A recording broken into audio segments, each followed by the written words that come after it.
నాకు బెనిఫిట్. మరి నాకు బాగుంది, ఇందాక ఏం చెప్పా, నేను సెల్ఫ్ యూస్ చేసుకున్నాను, దాన్ని నలుగురికి షేర్ చేస్తున్నాను. ఇక్కడ నేను ఒక 10 మందికి చెప్పాను బా, ఆ 10 మంది కూడా నెలకి ఎక్కువే అవసరం లేదు, 1000 రూపాయలే నిత్యావసరాలే. ఎక్కడికో పోకర్లా, ప్రతి నిత్యం మన ఇంటికి అవసరం 1000 రూపాయలు అయితే ఏముంటది కదా. అలాగా వాళ్ళు తలా ఒక 1000 రూపాయలు కొనుక్కున్నారు. అప్పుడు ఎంత అవుతుందండి? 10,000. మరి దీంట్లో 10% అంటే 1000. నా ఇంటికి ఏం కావాలనేది ఒక 1000 రూపాయలు కొనుక్కున్నాను, 100 రూపాయలు బెనిఫిట్ వచ్చింది.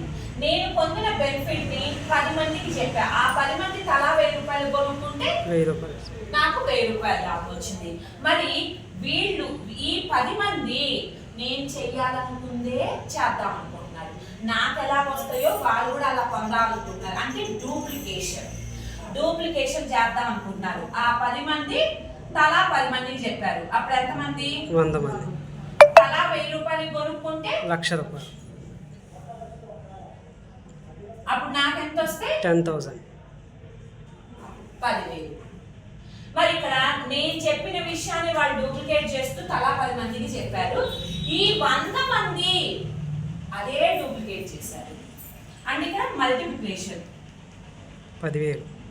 1000 మంది తలా 1000 రూపాయలు కొనుక్కున్నారు. ఎక్కువకే కొనుక్కోట్ల, 1000 రూపాయలకే 10 లక్షలు. అప్పుడు 1,00,000 రూపాయలు. బయట